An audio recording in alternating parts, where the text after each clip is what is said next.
Ya, selamat sore pemirsa. Apa kabar? Kita bertemu kembali. Kali ini kita melanjutkan pembahasan Sabtu malam kemarin ya. Tanggal 27 April 2024. Hari ini hari Ahad 28 April 2024. Kita bahas tentang pentingnya melek literasi keuangan, melek duit istilahnya. Karena megang uang itu ada ilmunya. Memakai uang juga ada ilmunya. Mengelola keuangan jelas ada ilmunya. Ini penting. Apakah literasi keuangan perlu untuk diajarkan? Perlu banget. Di sekolah diajarkan literasi keuangan itu dari SD. Jadi mulai dari pendidikan dasar sudah tahu bagaimana cara mengelola keuangan. Cara yang paling penting tuh tahu bagaimana megang duit itu caranya seperti apa, make duit itu caranya seperti apa. Gitu. Itu aja kata kuncinya. Ya, kata kuncinya itu. Agar kita nggak jadi orang yang sensitif kalau masalah duit, masalah uang.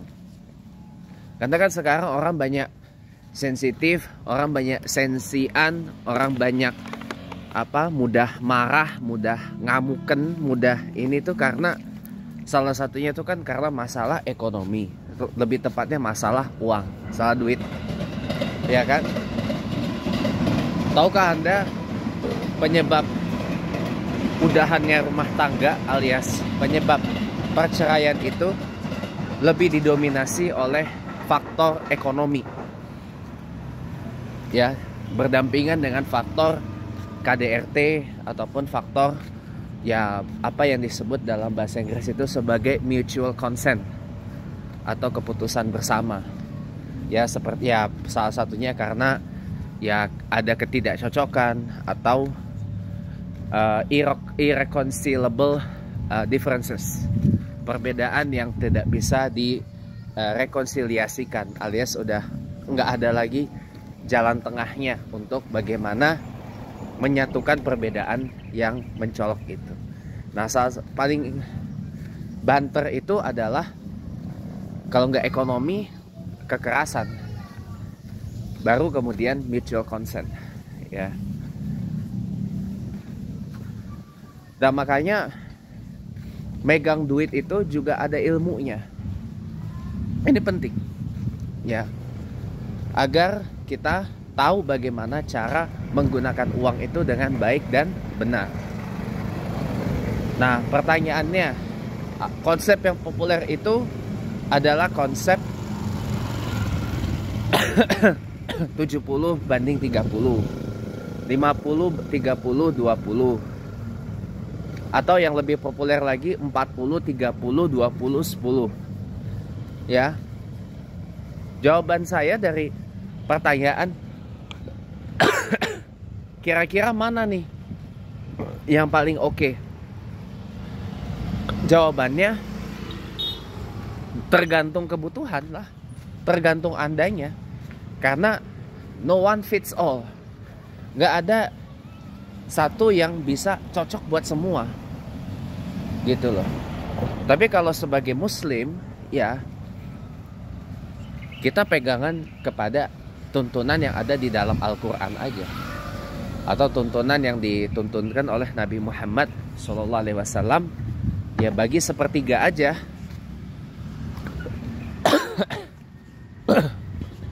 Sepertiga untuk kehidupan sehari-hari, sepertiga untuk sedekah, untuk infak, untuk kita berikan kepada orang tua kita, kepada keluarga.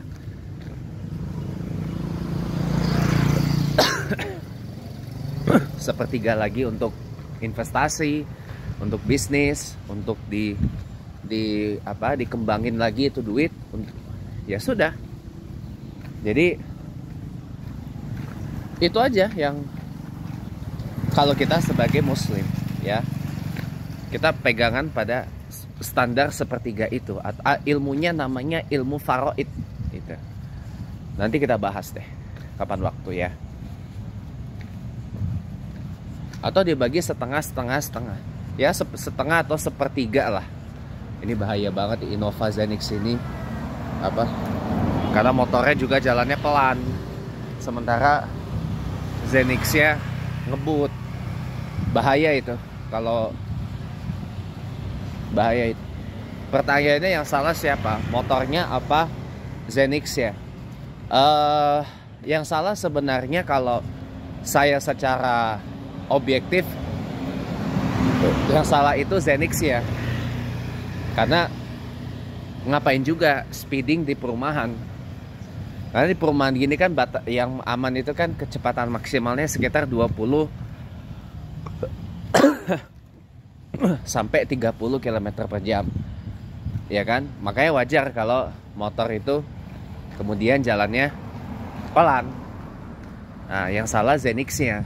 Mungkin, tapi kita berprasangka baik aja lah. Mungkin yang bawa Zenixnya tadi terburu-buru karena mungkin mau ke WC, pas sampai rumah kebelet pipis, kebelet ingin buang air besar, atau mungkin ingin cepat-cepat bebersih diri karena bentar lagi mau maghrib ya kan. Ya wallahu alam, kita tetap berprasangka baik aja gitu loh ya. Nah, kembali lagi ke yang tadi ya.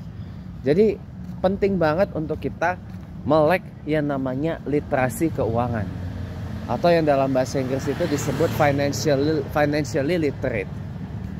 Sebab kalau kita buta literasi keuangan itu bahaya banget.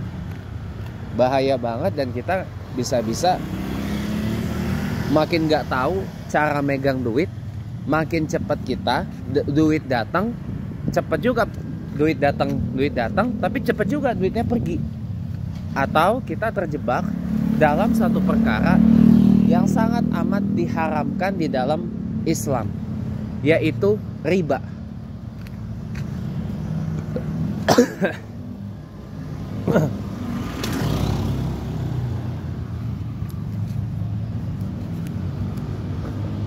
Kalau udah nyentuh-nyentuh perkara riba gitu ya, mending jangan deh ya.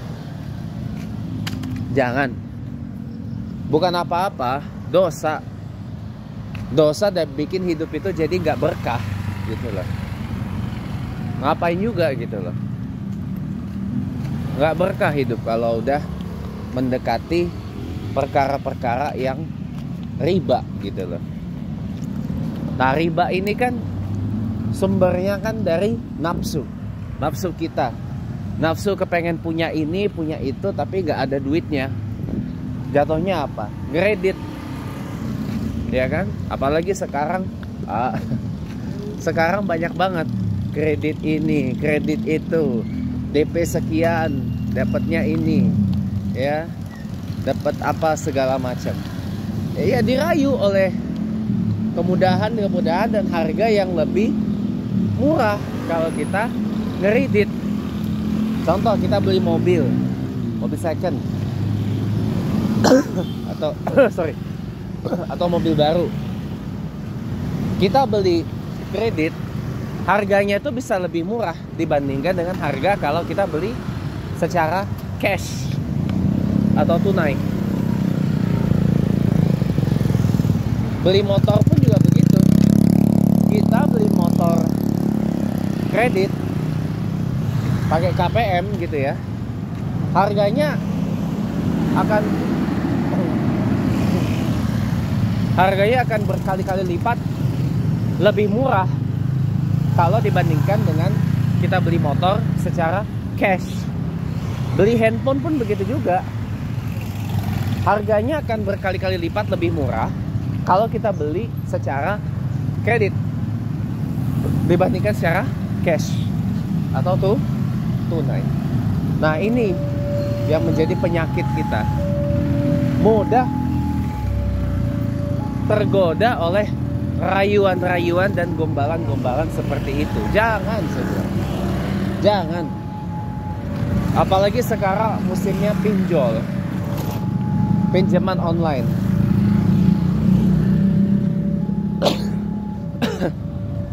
Yang bisa bayarnya begini begitu, yang aduh banyak banget lah rayuannya.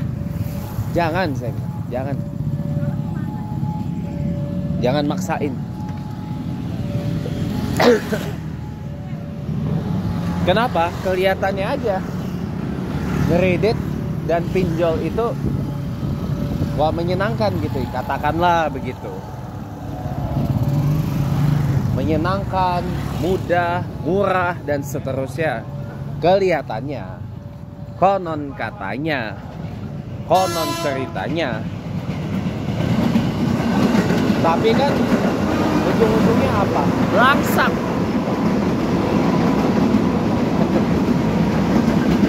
Ujungnya cuma satu kata doang, belangsak. Percaya sama saya. Kenapa? Karena saya mengalami itu. Karena saya ngalamin. Karena saya punya pengalaman pahit gitu dengan salah satu pinjol, pay letternya Gojek. Gitu. Saya ngalamin, makanya saya bisa ngomong seperti ini. Gitu loh. Makanya kalau udah berurusan dengan pinjol-pinjol, kredit-kredit, ngutang-ngutang kayak gitu, belangsak yang ada. Makanya lebih baik gak usah. Kalau belum ada uang ya kumpulin dulu uangnya, baru beli cash, tunai. Walaupun kelihatannya itu lama ya, tapi insya Allah awet. Awet dan dijamin gak bakal belangsak kitanya. Yakinlah.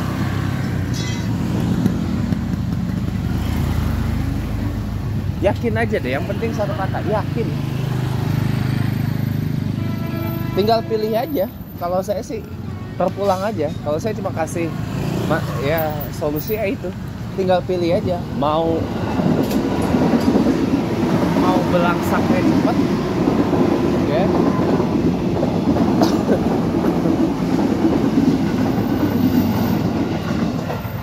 Atau mau dapat yang lebih berkah, itu aja. Tinggal pilih ya. Gitu. Makanya ada satu yang namanya mengendalikan keinginan. Satu, kadang-kadang para motivator itu, para perencana keuangan, financial planner itu, atau konsultan keuangan, financial consultant, atau para psikolog itu suka memberikan saran mengendalikan keinginan, memanage keinginan. Ya namanya kita manusia punya nafsu ya kan, pasti pengen ini, pengen itu, ingin ini, ingin itu, ya kan? Ingin begini, ingin begono, ya kan, dan sebagainya. Itu wajar, itu nafsu. Sangat-sangat lumrah itu terjadi. Sangat-sangat biasa itu. Ya. Tapi yang namanya keinginan tetap harus dikendalikan. Sebab kalau kita terjebak oleh keinginan, kita malah dikendalikan oleh yang namanya nafsu. Kalau kita bicara nafsu, gak akan ada habisnya dah. Gitu. Lihat tetangga punya mobil baru, kita ikut-ikutan juga pengen mobil baru.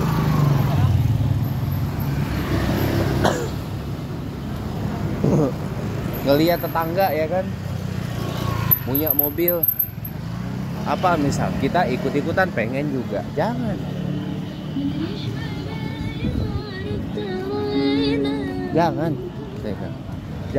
Jangan begitu kalau hidup. Jangan kita hidup cuman gara-gara ikut-ikutan. Jangan.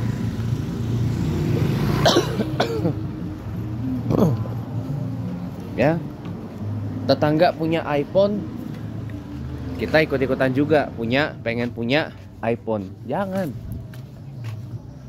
Jangan melandaskan hidup hanya sekedar kepada landasan ikut-ikutan. Jangan. Sadar diri aja. Tanyakan pada diri kita, apakah kita butuh atau enggak. Makanya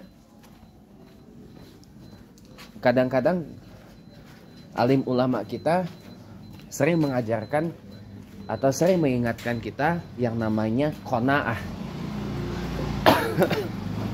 Apa arti qanaah?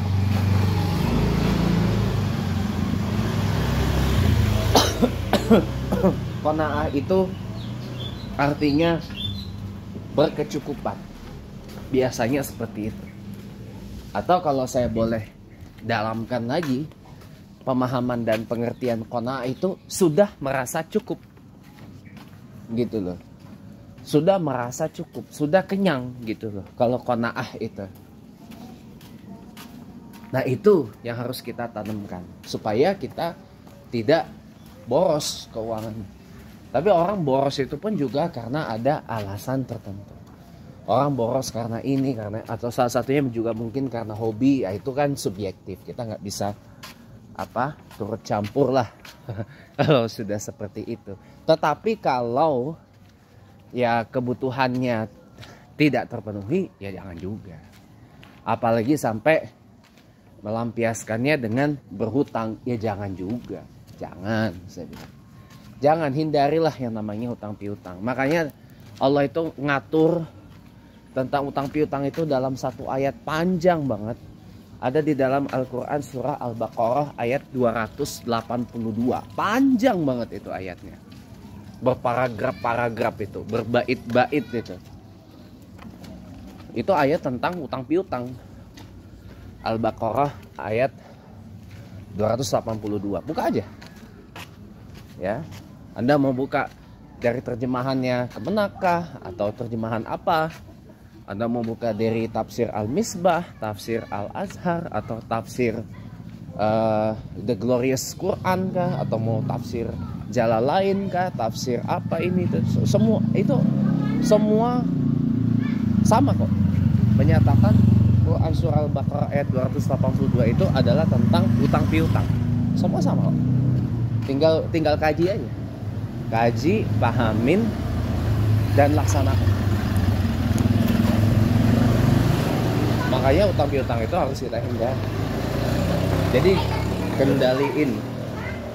Makanya yang namanya keuangan itu mesti pinter kita. Pinter tahu gimana caranya pakai duit. Salah satunya apa? Kendalikan keinginan. Kendalikan kemauan. Kendalikan nafsu.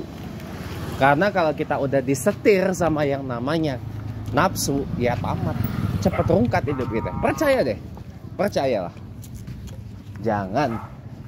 Jangan sekali-sekali kita menghamba pada yang namanya nafsu. Nggak berkah itu, ya. Mendingan daripada kita nurut sama gengsi, ya.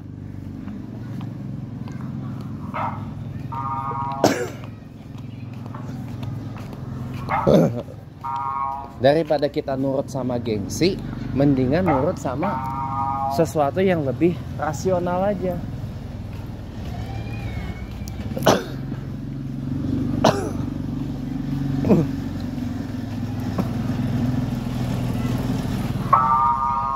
Coba jalanin deh. Kalau saya, dalam perspektif saya sebagai seorang muslim ya, coba ikutin aja deh.